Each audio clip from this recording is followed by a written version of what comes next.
Weidmannsheil, liebe Freunde. Weidmannsheil. Weidmannsheil. Auf den schönen Tag, obwohl es so windig war, aber 3 Böcke. Ich war, glaube ich, auch nicht. Von da bis da, soweit das Auge reicht, bis über die Kuppe und rechts war so ein richtig schöner Einstand. Hast du den Saun vorgehabt da?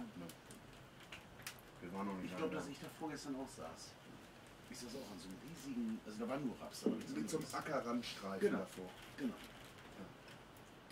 Ja, super, super Ja. Zack, super. Aber dass das Wild überhaupt bei dem Wind gezogen ist. Den wir, den ich da jetzt geschossen habe, den haben wir am ersten Abend vorgehabt, wo wir nach Hause gefahren sind. Ich sage, ich glaube, das war ein 3-Stangen-Bock. Ja. Und jetzt, Ehrlich jetzt? ja, da auch. Hast du einen Bock schon mal geschossen? Ach, im Leben nicht. Deswegen sind wir ja hier, in derselben Wiese, an demselben Punkt. Und dann haben wir den umschlagen.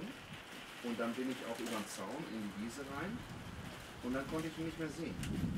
Ach, das war der, Aber was du dann gesagt war hast. der aber auch wie vom Erdboden verschwunden. Da habe ich auch irgendwie 600, 700 Meter drauf gemacht. Und dann den ganzen Scheiß Weg wieder zurück, weil der irgendwann anfing zu winken. Ja, und dann bin ich zurück. Und dann hat er seine Tour gemacht. Weil die sind ja schon extremst gewillt, Das dass habe ich du jetzt gemerkt. richtig heute Abend. Weidmannsheil hast, Also einen um geilen halb- Anblick um hast halb null und oder viel 9 siehst. Uhr oder was, ich weiß es nicht. Und das finde ich halt auch geil. Ne? Das muss man echt sagen. Wenn du so einen Führer hast, der sagt, der den Anspruch hat, du hast Weidmannsheil oder tollen Anblick oder am besten beides. Ja. Und der versucht das bis Rotwild hatten zum wir heute Ende. wieder vor. Habe ich noch nicht gesehen. Aber Schwarzwild war. Habe ich auch nicht gesehen. Und dann sind wir zur zweiten Kanzel gefahren, die war dann auch relativ eingeschlossen eigentlich. Da kam der Wind von vorne, sind wir auch da diese Oh, wunderschön, ey. Sehr schön. Lohnt sich doch wohl, oder? Ja, Auch für super. 5 Minuten. Ja. Weidmannsheil und herzliche Grüße aus der Oberförsterei Mynari.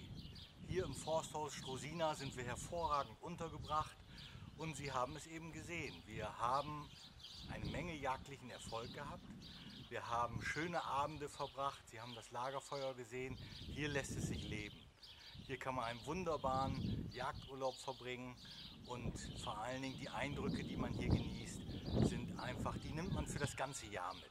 Aber zunächst möchte ich Ihnen noch einmal das Forsthaus Strosina vorstellen. Hier, wo wir untergebracht sind, wo wir so hervorragend verpflegt werden, schalten Sie morgen wieder ein, weil morgen habe ich etwas ganz Besonderes für Sie. Danke fürs Zuschauen.